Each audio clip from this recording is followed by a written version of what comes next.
Kia ora, g'day, welcome back.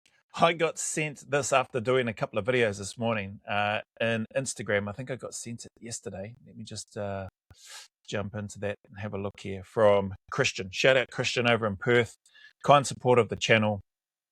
He sent this through and said, you have to do a reaction to this, mate. Where is it? The West Australian newspaper did an article on Ben. Mate, you have to do a reaction to it. I sent it, but it didn't work. I can't figure out how to send. I'll screenshot the whole thing and send. That that person hasty is in it, colluding, but there is some things in there even me or even I hadn't heard of. So he has sent the link. It looks like it has worked, but he's also sent me a whole bunch of screenshots of every part of the article as well. So I've got this article showing up on the screen right now. So let's jump into it. I haven't seen this yet. So the West Australian, inside the SAS feud, driving Ben Roberts-Smith war crime allegations and secret 4 Squadron investigation. 4 Squadron, oh, they must be talking about 4 Squadron unless they mean 4 Squadron in terms of the wives, unless they're talking about the actual 4 Squadron within the regiment. That's this one. On a spring morning in 2018, Ben Roberts-Smith walked into the lobby of Canberra's East Hotel, known as the Frat House, because of its popularity with out-of-town male politicians. Waiting for him was an old colleague from the Special Air Services Regiment. The man who Mr. Roberts-Smith came to suspect was wearing a listening device, ordered a long macchiato, whatever that is. So there's an ex-colleague from the regiment that's at this Canberra hotel, and RS suspects that he's wearing a listening device. Mr. Roberts-Smith asked for an English breakfast tea. The Victoria Cross awardee was there to save his reputation. The other man, Sergeant A, would help destroy it. Sergeant A. Who is this twat? A sergeant, so obviously a senior member within the regiment. Yeah, interesting. Who is that clown? The two men represented a Fisher in an elite regiment. With many of Roberts-Smith's other detractors, Sergeant A had joined the SAS Espionage Wing 4 Squadron. Okay, so they are talking about it. Yep. Along with then Captain Andrew Waste-ty. Oh, right. So was Andrew Waste-ty part of 4 Squadron, was he? Now a Liberal MP, that bloody twat. He became part of a campaign to expose alleged abuses during the long war in Afghanistan, including what they claimed were the execution of prisoners. So Andrew Waste-ty called in as a witness who witnessed nothing, in his own words, in the video interviews that have been done with him that are on YouTube. How he's called in as a witness, I have no idea. Mr. Roberts-Smith and his closest friends were mostly members of 2 Squadron, an assault unit that won the Army's bloodiest battle of the war in 2010, Battle of Tizak. Massive amount of respect to the 2 Squadron lads during that battle and stuff there, and the troops that were on the ground. Maybe not so much the guy that said he'll cover the rear as RS assaulted forward where he earned his VC, but perhaps the other guys. The Victoria earned the victory earned the SAS its first battle honours, placing them in the pantheon of Special Forces operators. Over time, the 2 Squadron soldiers would be driven out of the Army, forced to find civilian work or live on military pensions. This is nuts. Is that when the disbandment of 2 Squadron took place under, what's his name, Anus Bell and whoever the other twats are? The men from 4 Squadron would be protected and promoted, including those who broke military rules by briefing journalists about their colleagues. Isn't that... If Andrew Waste is in there, no wonder he's in politics, eh? Like, isn't that just the way it goes, eh? Like, the workers, the hitters, the ones that do the work, get shafted, and the conniving little weasels that hide in the background get promoted. It's hard case. It makes me laugh and smile because those guys are pathetic. We'll likely never see their faces on the media. I'd love to know who they are, who they were. Sergeant A, eh? Sergeants in 4 Squadron. Far out, you bloody clowns. Get promoted, and get protected and promoted, even though they broke military rules. Crack up, man. The conflict between the 2 squadrons, one designed for combat, the other for spying, became a driving force behind the allegations, inquiries, and media coverage that almost ripped the storied regiment apart. Well, Waste-ty's a part of this, eh? I've just seen a post by Dean Burgess, which I'm going to do a reaction to as well. And that guy, I might link it in as part of this actually. But this Andrew Waste-ty, it seems to be no matter where he goes, no matter what he touches, things start to become corrupted and poisoned, and people aren't picking up on that. No wonder RS suggested and recommended that he not be selected. Became a driving force, okay, and allegations ripped the regiment apart, almost. On that unusually warm morning in Canberra, at the frat house, Mr. Robert Smith reached out across the squadrons for help. He had found out 10 days earlier that Fairfax Media, his nemesis, intended to try to prove in court that he had executed or ordered the execution of 5 unarmed prisoners and civilians in Afghanistan between 2009 and 2012. Mr. Robert Smith knew that Sergeant A could help prove or disprove the accusation he ordered. Mr. Robert Smith knew that Sergeant A could help prove or disprove the accusation he ordered an Afghan man shot in 2012 in a compound where Taliban weapons had just been found hidden in a wall cavity. I think Skojo talks about that. I just haven't got into that in the part of the reaction of the interview that I'm doing with him or with Sam Bamford on the Two Words Collide podcast just yet. Mr. Robert Smith's murder trial already looks like a security nightmare for the Defence Force. In addition to thousands of classified documents it will likely have to share with Mr. Robert Smith and his civilian lawyers, the case will bring unwanted attention to members of 4 Squadron. Well, shouldn't it bloody, like, if there are things that are true, like they should have been dealt with in the moment, like I've shared multiple times on other reactions that I've spoken about. You should have addressed them and dealt with them in country. They should have been dealt with either immediately or at the very least back once you got back to base and you're part of the patrol debriefing. Or if not then still within 12 hours or 24 hours within that incident or that task or that mission having taken place. Like, I don't think that's unreasonable. If you really needed to try to get all your ducks in a row and you were just a little bit nervous, maybe 48 hours, push it out to after the event, but not years after. This is just seems like a whole bunch of BS. And 4 Squadron, I don't know, the sergeant and or if Waste-ty was in there, clearly had no bloody nuts about them to speak up sooner. They want to bring this up years after the fact when I believe RS isn't even in the regiment at this time. Maybe. I could be wrong in terms of how I'm reading and interpreting this. Based in Canberra, the Joint Interagency Liaison Officer is charged with planning some of the most sensitive work in the whole government.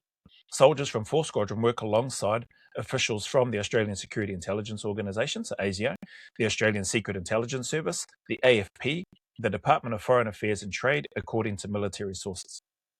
The agency's classified work includes responding to terrorist attacks at home, planning rescue operations of Australians taken overseas, and getting diplomatic staff out of war zones, the sources said. Within the SAS, 4 Squadron was a state secret. And that's why I haven't spoken about it on any of my reactions and stuff that I've done in the past. But clearly, it's all in the news now, people. So there you go, 4 Squadron. Was a state secret. The government has never disclosed its function, but SAS veterans and a few published reports say it provides military muscle for intelligence officers on foreign assignments. SAS soldiers train at an ISIS at an ASIS facility in Swan Island on Victoria's Bellarine Peninsula, which can only be accessed by a single road or sea. Swan Island. So I've never been there. I've heard about it many times though from lads that were part of 4 Squadron, and yeah. So anyway, it's all in the news now by the sounds of things. Since it adopted the 4 Squadron name around 2006, so before then it was called something else, the unit has only sporadically appeared in the press. One embarrassing example was a 2013 incident in Kabul when SAS soldiers and ASIS officers, not ISIS, were drinking at a barbecue. A drunken soldier waved a pistol at an Australian Securities and Intelligence Services officer. He would later describe as a flirt, according to a report by the ABC. I never heard about that. 2013. It's pretty stupid if that is something that happened. They were both sent home almost immediately. Yeah, as they should, bloody twats. During the war, the squadron became an experiment in equal opportunity. Huh? Is this DEI stuff? About 3 or 4 female soldiers were transferred into the squadron from elsewhere in the army, according to two SAS sources. Special Operations Command, which oversees the SAS and other special forces units, believed male and female couples would be less conspicuous on undercover operations than pairs of muscular men, the sources said. Well, hey, there's plenty of gay bodybuilders in there. So what's the... Yeah, anyway, who knows? But don't get me wrong. I think females can do and can play definitely an important role and a helpful role in that type of environment. And like obviously proof of that is in terms of, female CIA agents and all that sort of stuff all around the trap. So clearly there is a part and a role for them, for the right type of women, I think, that want to go and do that type of work. The woman did not undergo the grueling SAS entrance trials known as selection. Well, no, they wouldn't. No. No female, as far as I'm aware, has passed the Australian SAS selection or any SAS selection, as far as I'm aware, which meant they couldn't be assigned to the regiment permanently. After about 5 years, the experiment was abandoned for reasons that have never been made public, according to the sources. Well, I don't know what those reasons would be, but yeah, clearly there were some reasons as to why. Because of its non-combat role, 4 Squadron was never sent to Afghanistan as a group on combat operations, according to an SAS source. But members of the squadron working with Australian Securities Intelligence Services in the country would sometimes join other squadrons on missions, he said. So we had that. They weren't called 4 Squadron at that time when we were in Iraq. Like I said, there was another name for them. But we definitely had those lads out and about in Iraq with us during that time as well. That included 2 Squadron, which had an aggressive reputation even by SAS standards. 2 Squadron's success hunting down Taliban leaders reinforced the power of its sergeants and corporals, who led 5 or 6 man teams known as patrols. These battle-hardened non-commissioned officers pushed back against interference from their officers, who often had less warfare experience. What do you mean, push back against their officers? Push back against them for what? Push back against in terms of taking them out on jobs, or I don't know what that means. 2 Squadron were known in the regiment for patrol commanders running their own strike plans and kicking everyone out of those orders, Mr. Hasty said in 2002. So again, this is what Mr. Hasty said in 2022. So again, if this is what Mr. Hasty, this ballbag Hasty, is aware of or was aware of, I presume whilst he was in the regiment, what did you do, bruz? What did you do while you were there? Did you speak up about it? Did you do anything other than sit on your hands? And it'll be like, oh, I don't think I should say anything in case I get in trouble. Did you speak up and say anything? Or did you just wait until you were completely out in Parliament House and then unload and drop your hand grenade in there and try to destroy the Australian Special Air Service Regiment? It's just mind-boggling to me that this twat Hasty, 2022, he comes out and says something. That's surely, I don't think he was still serving in the regiment at that time. Correct me if I'm wrong, people. But this gutless little ballbag hasn't said anything, even though he's saying 2 Squadron are known in the regiment for patrol commanders running their own strike plans and kicking everyone out of those orders. You're a captain, mate. You outranked the sergeants and the corporals and the troopers. What did you do? Come out, share with us, what did you do? Who did you report it to? What was done about it? Because then those other higher-ups within the regiment, within the hierarchy, should be getting held to task as well. Anyway, 2 Squadron's alpha male culture was epitomized by the company's informal mascot. Well, hang on. 2 Squadron likely had a strong reputation because of the success of the kill capture missions that they were going on. And if, from what I understand, some of the KPIs being used were, and I think Scott Jones talks about this on the Two Worlds Collide podcast with Sam Bamford, some of the KPIs or key performance indicators that were being used were the number of enemy insurgents that were killed effectively. That was used as a measure and as a metric for government and whoever else, coalition forces, as a measure of Australian SASR's success during operations in Afghanistan during the global war on terror. Now, all of a sudden, it's a bad thing Like, don't put it down or have it as a metric. Don't start measuring success and go, that's a great mission, great tour that you guys have just done. You've killed X amount of Taliban insurgents. Well done. Job well done. Pat on the back, praises, blah, blah, blah. Don't do that and then say and act like it's a bad thing. Like, the guys didn't come up with the metric themselves. The guys didn't create the kill, capture, intelligence, target mission packs that were presented to them and that they were told to then go and execute and carry out. Does that make sense? Like, these orders, this information is coming top down. It's not coming from it's not coming from patrol commander up. It's not coming from trooper level and pushing it back up, saying this is what we need to do. So this gutless little Weasel Hasty is a complete ball bag. Like, I hope Australia don't make the mistake and vote this guy in. I hope the Liberals don't vote him in as their leader, as he looks to undermine who's the guy that's in there at the moment? Angus something or other. Anyway, we'll come to that. Two Squadrons alpha male culture was epitomized by the company's informal mascot, the prosthetic leg of a suspect insurgent man killed allegedly in an execution in 2009. The leg became a popular drinking vessel at the SASR bar in Tarrancot, the Fat Lady's Arms, and was shipped home to the SAS headquarters in Perth, where it was mounted, framed, and dubbed Das Boot. So, like, the lads are going to look to collect memorabilia, we'll call it. No different to Taliban Al-Qaeda insurgents collecting memorabilia when they kill coalition forces. Absolutely none.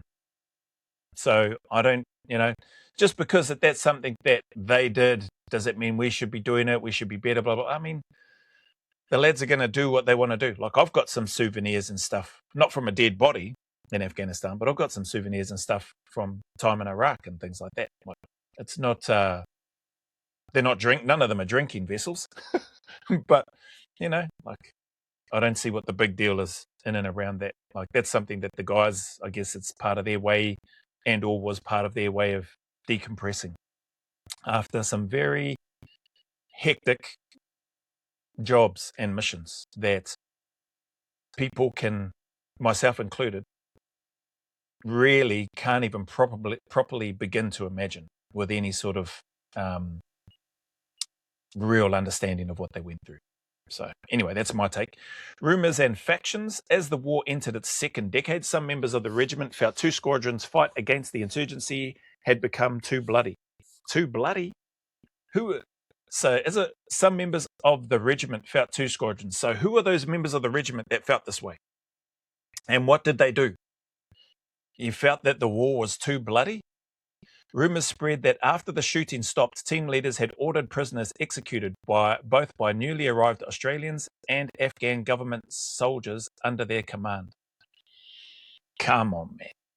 Where are those? So if that's the case, by both newly arrived Australians and Afghan government soldiers, where are these Afghan government soldiers? So who's putting, you've got here rumours and factions, again, being broadcast as though these things are true. Where are these Afghan government soldiers? If you're talking about Australians and those being newly arrived SAS soldiers, well, it sounds like you've got, what, two of those or three? I don't know if there's more. It hasn't been made clear on that number. Not to me anyway, not that I'm aware of. And then Afghan government soldiers under their command, where are those guys? Surely it's a lot easier to get those guys, right? And surely the Taliban would be more than willing to direct them towards the Australian prosecution to help them in their efforts to prosecute and charge Ben Robert-Smith and Oliver Schultz. Don't you think? Wouldn't they be going, here they are, it's old Blinken Ahmed over here and Habibi over there. Anyway, the regiment began to split into warring factions. Several of Mr. Robert-Smith's detractors transferred to 4 Squadron. Several of Mr. So are these the guys that got booted out of a fighting squadron because they weren't up to scratch and they ended up being put into 4 Squadron? Far out. Where they could avoid the multiple deployments to Afghanistan that were financially lucrative but tough on their bodies, their family lives, and in some cases their spirits. So 4 guys that don't like RS are now in 4 Squadron. Australian combat operations in Afghanistan stopped in October 2013 when the Prime Minister Tony Abbott declared at the Army's base in southern Afghanistan, Australia's longest war is ending. The fighting with the Taliban was over. The war inside the SAS was intensifying. Within 4 Squadron, the nucleus of what might be called the BRS opposition had established itself. Yeah, these bloody little band of poofters, losers that have banded together, this little nucleus it's got here. I call them that because I don't know who they are, because none of them have the courage to show their face, even though probably all of them, if not most of them, likely aren't even serving anymore. If they are still serving, again, as I've mentioned, I understand if they're not showing their faces. But if they're not, who are these blinking weasels? Among the most senior was Mr. Hasty. Okay, so he was a clown that was in 4 Squadron by this stage, who had spent 5 days in Afghanistan in 2012, learning about the war. At the same time, Mr. Robert Smith was leading a team on missions to track down Taliban leaders. Not to mention Hikmatullah, who murdered 3 Australian soldiers as well. Mr. Hasty became close to a sergeant known by the pseudonym Kenneth Barber, a military fitness instructor who joined the SAS in 2001. Kenneth Barber, military fitness instructor who joined the SAS in 2001. Okay, so he would have been there before RS and I were there. A history buff who fought in the Battle of Tizak, Sergeant Barber was convinced Mr. Robert Smith's Victoria Cross citation contained fabrications, and the corporal did not deserve the medal. Wow! Who is this twat? Kenneth Barber, Sergeant Barber, 2001? You bloody jealous little weasel, man. What is wrong with you, brus? What is wrong with you? He would carry the resentment at what he saw as a deep injustice for more than a decade. Far out. You piece of scum. That's all you are. You're a scumbag. Like, this article does a good job, at least for me, in highlighting that about you, Kenneth Ballbag Barber. In 4 Squadron's officers, Mr. Hasty and Sergeant Barber held long, emotional conversations about the war. Clearly they were emotional. Two bloody poofters who were both at each other's back door. Mr. Robert Smith and Weather 2 Squadron had crossed the line on the battlefield.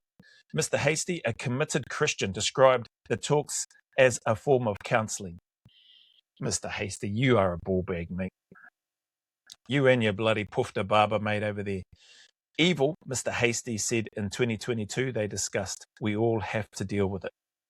Mate, what you should be dealing with is why you're having your little private poofter counselling conversations with Ballbag Barber and not raising your supposed counselling sessions, concerns, queries up the chain and then getting something done about it. And if you did that, who did you escalate it to, bruz? Who was the RSM? Who was the CO at the time? Who did you escalate it to? Who was the major? Who was the OC? So you were a troop commander. Who was the major that you raised it to? Who was the SSM that you raised it to? Who were the other troop commanders that you raised it with? Before then going to the RSM, to the CO. What did you do? Seems like you just sat around with your little bloody barber ballbag boyfriend and had little counselling sessions in and around evil. And we all have to deal with it. Like, how did you deal with it? You did nothing, said nothing till you got out and got into Parliament and then slated the regiment? Dick move. And yeah, real weak. I hope. Right, man, if Hasty gets voted in Australia, you only have yourselves to blame. And if Australia goes more down the toilet on the back end of the Labor government and Albus Sleazy and everybody else, all his other minions that are a part of that government, and all the other corruption that's happening in there that continues to happen, and then you vote this Hasty twat in, well, you only have yourselves to blame, in my opinion. I believe at the time I was trying to let him know that you can't change the world yourself. You can't be the single person here. Who is this? So again, not seeing or hearing anything from Hasty saying that he's telling anybody in the hierarchy and or following through the chain of command. That he just run to his media mates. Going public, the headstrong sergeant didn't take the advice. Here we go. In December 2015, he met independent journalist Chris Masters at a restaurant in Canberra. Okay, so the ballbag sergeant didn't have the guts or the courage to speak with the regiment or his leaders. He spoke to his blinking boyfriend, Twat Hasty, in their little private counselling sessions, but had no curry about him to escalate it through the chain of command if he witnessed and or saw what was happening. He instead went to Chris Masters. He instead went to an independent journalist. Wow. Over dinner and drinks, he repeated a secondhand story that Mr. Robert Smith kicked an Afghan man, Ali Jan, off a cliff in 2012 in the village of Darwan and had him shot. So, adding insult to injury, this useless bloody sergeant who doesn't have the courage to raise it within the regiment runs off to a media journalist, spouts off a secondhand story which he wasn't a part of, and thinks that that's okay. Thinks that he's acting in the best interest of what? Best interest of the regiment? Best interest of humanity? Best interest of, because you feel resentment that RS received and earned the Victoria Cross for his actions. What did you felt resentment that you didn't get one? Or it's just, this is mad. Mr. Robert Smith, who was in Darwan hunting an Afghan government soldier who had killed 3 Australians, denied kicking anyone off a cliff or ordering any executions. Photographs of the site would show the cliff was a river embankment. Sergeant Ballbag would later say he believed he had tacit permission from the Defence Force to share information about Mr. Robert Smith with Mr. Masters. What the hell does that mean? What does that mean? He believed he had? When I rang the defence media up, they did not say to me, be careful what you talk about. Don't talk about classified information and don't talk about possible war crimes, he said in court in 2022. Far out. You are a bloody wanker. This bullbag barber. Whoever you are, bruz, you are a twat. You are a complete twat. Even though he was a member of 4 Squadron and would also be assigned to the Joint Interagency Liaison Officer, according to another SAS source, Sergeant Barber agreed to appear on 9 60 Minutes program in 2019 and talk about Mr. Robert Smith. His identity cloaked, he repeated the Darwan allegation to Mr. Masters' collaborator, Dick McKenzie. You are a piece of trash, bruz. At the time of the 60 Minutes interview, the allegations were being investigated by a New South Wales judge, Paul Brereton, on behalf of the Inspector General of the Australian Defence Force, which oversees military justice. Justice Brereton had started work in 2016. His report would not be published until 2020. And that guy's just a lying little bloody weasel as well. Sack of spuds too. Didn't he resign from the national corruption, whatever it is, after being investigated? And now we don't get to see that investigation follow through because apparently it will cost too much. Mad, eh? But we'll spend 300 and something odd million on these war crimes and then get an extra 40, 50 million boost on top of that for the OSI. Sergeant Ballbag did not seek permission from the Army to appear on the show, but was allowed to remain in the SAS despite breaching military rules that strictly limit contact with journalists. I'm not proud of it. However, I can't say I regret it, Sergeant Ballbag said in court 2022. I wouldn't do it again. I wouldn't do it again. So you're allowed to stay in the regiment, probably keeping all his top secret classification. There you go, SASR. Like, if this twat is still in there, like it's much like having Hasty in Parliament, right? And about to potentially trying to position himself to be the head of the opposition.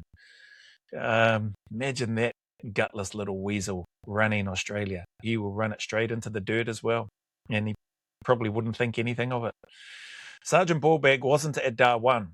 He was told the cliff story by a private in Mr. Robert Smith's team in Tizak, who had also swapped from 2 Squadron to 4 Squadron. The private disliked Mr. Robert Smith and resented that he had to wait 3 years to receive a medal for his bravery in the battle, according to evidence he gave in court. Oh, man. These now I understand why I'd heard from RS as well. I think he'd mentioned it's like these allegations from nothing but filled with jealousy from people within the regiment. Like as I'm reading this, I just can't help but laugh and think to myself, man, who are these? If they're the guys that were deemed not suitable to stay within 2 Squadron because they weren't up to scratch, so they shifted them to get assessed somewhere else, and then they put them in 4 Squadron, which wasn't deploying to Afghanistan. It's no wonder you got the little, I think it said earlier in this article, the nucleus of this little band who's anti-RS getting together and just feeding off each other, eh? They would just it's like anything. You get a group of people that have got the same mindset about things, whether they're butthurt about something or whether they feel really good about something or someone, they're going to feed off each other. That energy is going to grow and manifest itself and increase in its ability to impact others and or, the broader numbers in and around that particular part of the unit as well. Crazy. Sergeant Ballbag wasn't in Darwin until Clistory Robertson Tizak. Oh, yeah, sorry, I read that according to evidence he gave in court. Another member of the Tizak assault team had also moved across the 4th Squadron. A scout, he resented that a Star of Gallantry, the second-ranked bravery decoration, had been awarded to the team's sergeant, a close friend of Mr. Robert Smith. Oh, far out.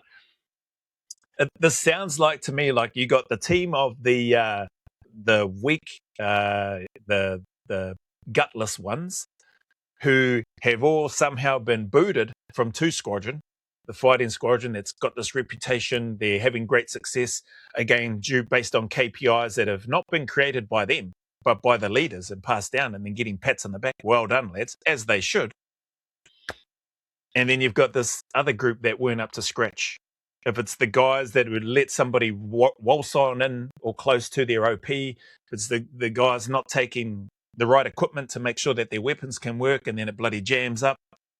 If it's these little rodents and weasels who aren't happy about being booted out for not being capable of doing their job properly, far out. It's just, it makes me laugh. Who are these guys, man? Who are they? Like, you're out of the unit now. Like, who are you, bruz? Like, put your face out there. Let us see. Far out. Holding resentment that the patrol commander got the Star of Gallantry, second highest award, so his details didn't need to be released. I know who that gentleman is. And RS, VC, highest award, his details did have to be released. It's, man, just the amount of resentment and stuff. It reminds me, so there was a Kiwi fella in the patrol who said when they got back, I think he heard like just other guys on the patrol talking about what gongs and medals they were going to get. And it's probably those twats here that are holding resentment towards RS and the patrol commander who got the Star of Gallantry. Interesting, eh? Interesting. The scout who was also a private confronted the sergeant about the official record of the Battle of Tizak. Did you? It credited the sergeant with saving the team's 6 men, including Mr. Robert Smith, by throwing a grenade at a Taliban machine gun nest. Okay, the explosion either killed or stunned one of the machine gunners, allowing Mr. Robert Smith to charge in and kill everyone left alive. The act recognised with the Victoria Cross for Australia. I said to him, the scout said in court, he told the sergeant, I don't believe it really was, mate. You didn't know where the grenade was going. You had no idea where you were throwing that. Show some humility. What? Who is this twat coming at the patrol commander? The patrol commander lobbed a grenade, which incapacitated enemy in there, and then RS has gone in and then cleaned up, assaulted forward and charged in. How are you upset with the patrol commander? Why are you telling him to show some humility? Like, that just doesn't make sense to me. Far out. Sharing info at Tulips. Even though Sergeant A was a 2 Squadron member in 2010, he missed the Battle of Tizak. Sergeant A was a 2 Squadron member in 2010. He missed the Battle of Tizak.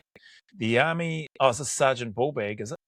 The Army refused to send him to Afghanistan because he had stored photographs from military operations on a personal hard drive, which his estranged wife discovered and used to blackmail him, he said.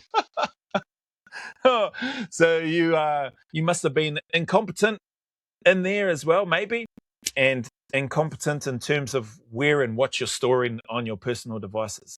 You bloody ballbag. Transferred to 4 Squadron. Sergeant A, or Ballbag, found a supporter in Mr. Hasty who called him a very good guy. Oh, isn't that sweet? The two bloody poofters together in 4 Squadron, calling each other very good guys. In early 2018, Sergeant A met Masters, the journalist, twice in Canberra. Sergeant Ballbag later said he chose to meet at a place called Tulips because that even just sounds gay. Tulips at 7:30 a.m. Google lists one such venue in Canberra, Tulips Cafe, in the suburb of whatever that is, located on a semi-rural back street near Canberra Airport. Unlike the frat house, it was a discreet place to share information. This sounds more and more gay as I read it. Sergeant Ballbag and Blink and Hasty, really good guy, we're going to go meet at Tulips. Are you kidding me? At the cafe, Sergeant Ballbag talked about a mission in October 2012 to the Chinatu district, about 100 kilometers northeast of the SAS base in southern Afghanistan. So was Sergeant Ballbag recounting another secondhand story, or is he actually part of this one this time?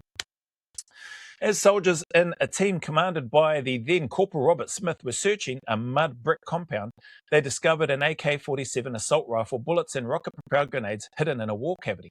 Okay, not a good sign, for that particular compound and the supposed innocent farmers and civilians within that compound. You've just found AK-47 rifles, bullets and rocket-propelled grenades hidden in a wall cavity. But we're just innocent farmers.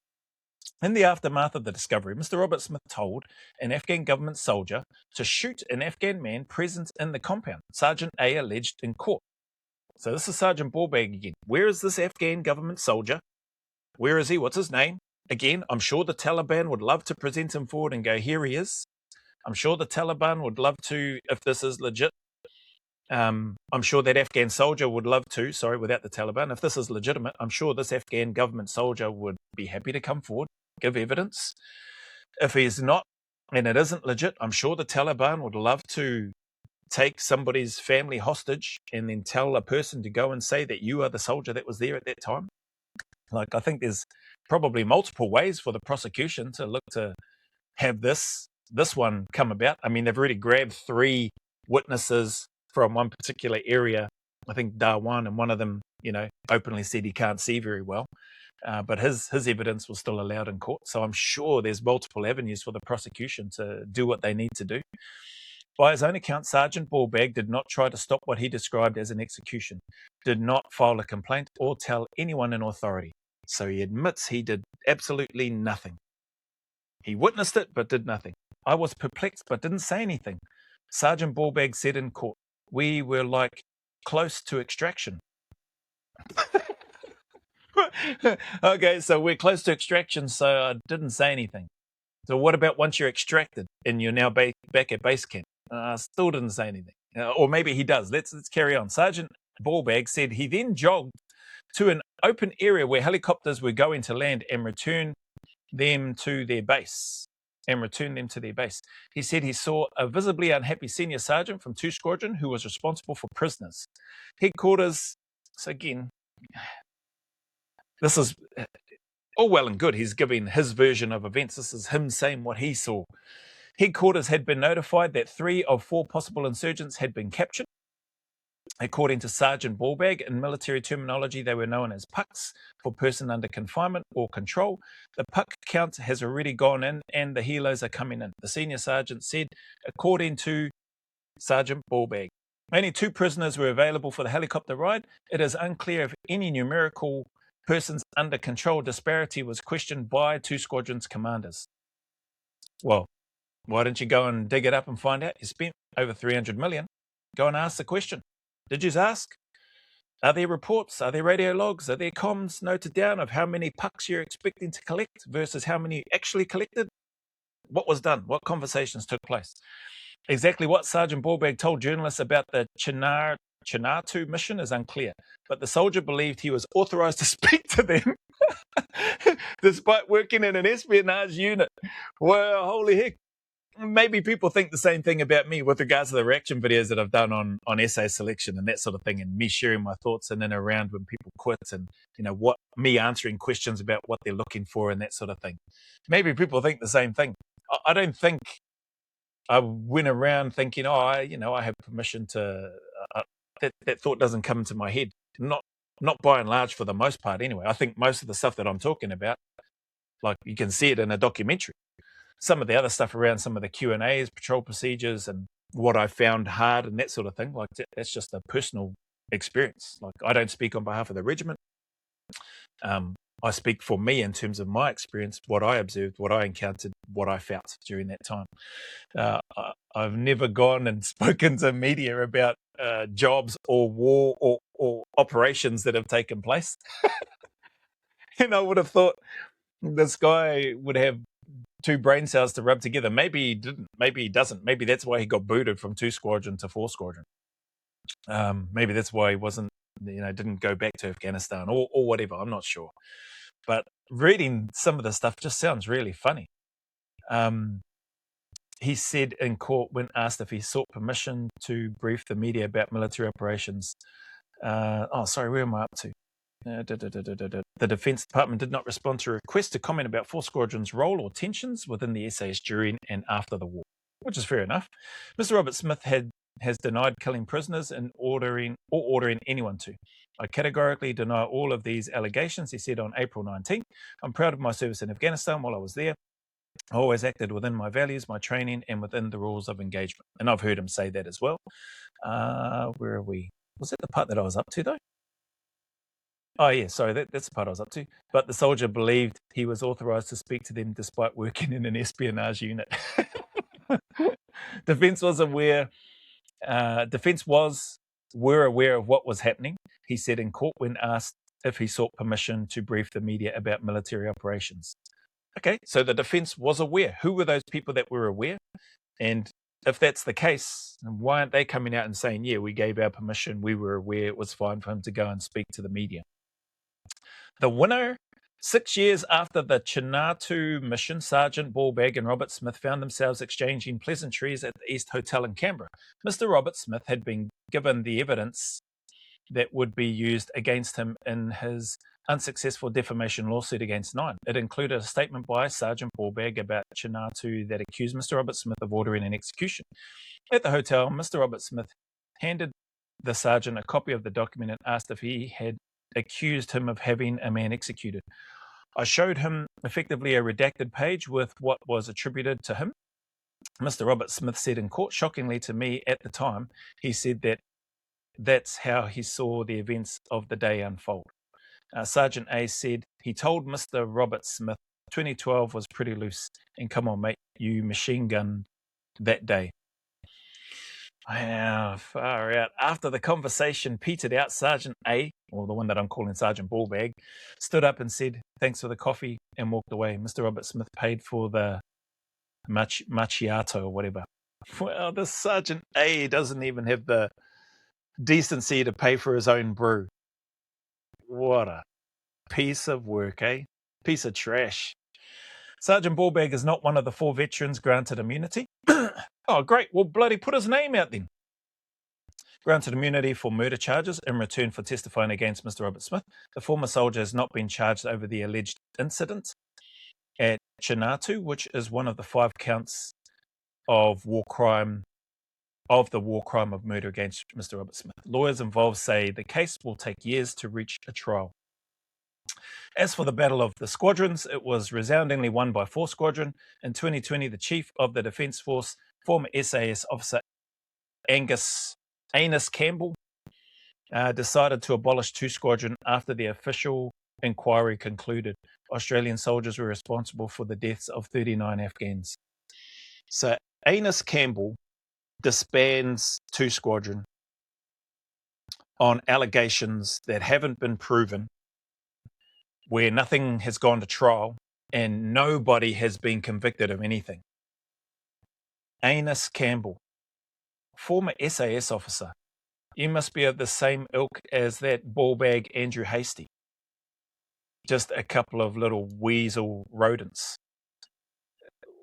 How that is allowed to happen from a military or government perspective and nobody having the backs of the regiment, and in this case 2 Squadron, is beyond me. I didn't serve in 2 Squadron. I was part of 1 Squadron. But again, like, just go through that in your own head. There are allegations that are made. There are no charges that have been laid at this time. There are no convictions or there were no charges, there were no arrests. There have been obviously 2 arrests since, and there have been charges laid. Even then, there have been no convictions. So there's been no trial and no convictions. Yet, 2 Squadron was able to be abolished, disbanded. How does that work? Who makes that call? Is that the Chief of Defence Force, Anus Campbell, makes that call? Nobody above him gets to question it or say, oh, hold up a sec. Like, if we're worried about how the ADF will look and the impact that this would have on our soldiers and their families, etc., why are we disbanding a regiment based on allegations? Can somebody answer that? Can a lawyer answer that? Can a member of government, member of parliament answer that? Can Anus Campbell answer that? I would love to hear his answer. Get him on a podcast somewhere. Yeah, maybe go on the Sam Bamford Two Worlds Collide podcast.